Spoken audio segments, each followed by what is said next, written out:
মালিক রে, আমার জীবনের থেকে বহু সময় অতিবাহিত হয়ে গেল, আপনার কাছে জবাবদিহি করতে হবে, কি দিব? আমি আপনার কাছে আসামি হয়ে গেলাম। এই জন্য নিজের জিন্দেগির গুনার জন্য সব সময় ইস্তেগফার করা, কি করা বলেন? তওবা করা। পারবেন নি করতে সবসময়? আস্তাগফিরুল্লাহ, আস্তাগফিরুল্লাহ, আস্তাগফিরুল্লাহ। সবসময় পড়তে পারবো তো? বলেন সবাই, আস্তাগফিরুল্লাহ, আস্তাগফিরুল্লাহ রাব্বি মিন কুল্লি যানবিন ওয়া আতুবু ইলাইহি, লা হাওলা ওয়ালা কুওয়াতা ইল্লা বিল্লাহিল আলিয়্যিল আযীম।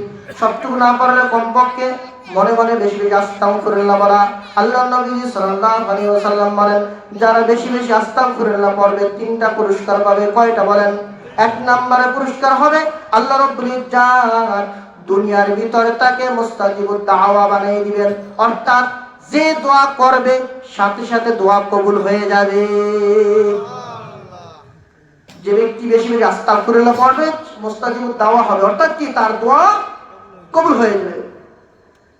ইমাম আহমদ ইবনে হাম্বল রাহমাতুল্লাহি আলাইহি কিতাবের সমস্ত কিতাব তিনি এরকম হাদিসগুলা রিওয়ায়াত করার জন্য এক দূর দেশে যাইয়া সংগ্রহ করছেন। বের হয়ে গেলেন হাদিস সংগ্রহ করার জন্য। দূরে কোথাও যাওয়ার পরে মাগরিবের নামাজ মসজিদে পড়লেন, এশার নামাজ জামাতে আদায় করলেন, কিতাব খুলিয়া মুতালায় বসে গেলেন। কিছুক্ষণ পর দারোয়ান এসে বলে, হুজুর গেট আটকে দেব, বের হয়ে যান, এখানে থাকতে পারবেন না। ইমাম আহমদ ইবনে হাম্বল বললেন, দেখো আমি সারা রাত ঘুমাবো না, তোমাদের পাহারাদারি আমি করব, দয়া করে একটু আমাকে থাকতে দাও, আমি কিতাব মোতালা করি, কিতাবগুলো লিখি। কয় না, পারবেন না থাকতে, এখানে আপনি থাকতে পারবেন না, কি এখানে আপনি থাকতে পারবেন না, এখানে নিষেধ, গেট আটকাই দিব। গেট কি করবো? থাকতে পারবো। ইমাম আহমদ ইবনে হাম্বল আস্তে মাজুর হইয়া কিতাবখানি গুছাইয়া ব্যাগে ঢুকাইয়া নিরুপায় হয়ে সেখান থেকে বেরিয়ে গেলেন। মালিক রে, একটু থাকার ব্যবস্থা করিয়া দেন। চলতে চলতে যাইতে যাইতে একটা বাজারে চলে গেলেন। বাজারে যাওয়ার পরে দেখতেছে একজন রুটি বিক্রিওয়ালা রুটি বানাইতেছে। চুলা থেকে রুটি বানায়, চুলা থেকে আগুন জ্বলে।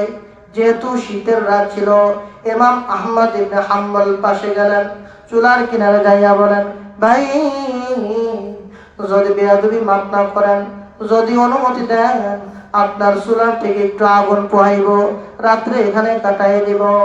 তখন রুটিওয়ালা বলল, অসুবিধা নাই, আপনি থাকতে পারেন, কোনো সমস্যা নাই।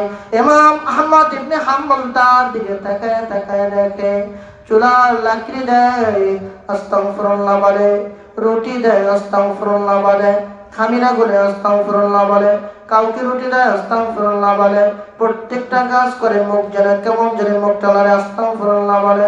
ইমাম আহমদ ইবনে হাম্বল সারা রাত থেকে দেখিয়া শেষ রাত্রিতে তার কাছে যাইয়া বলে, ভাই রে, তোমাকে দেখলাম তুমি যত কাজ করলা, কেমন যদি মুখটা একটু লড়াইতে দেখলাম, তুমি কি পড়ো?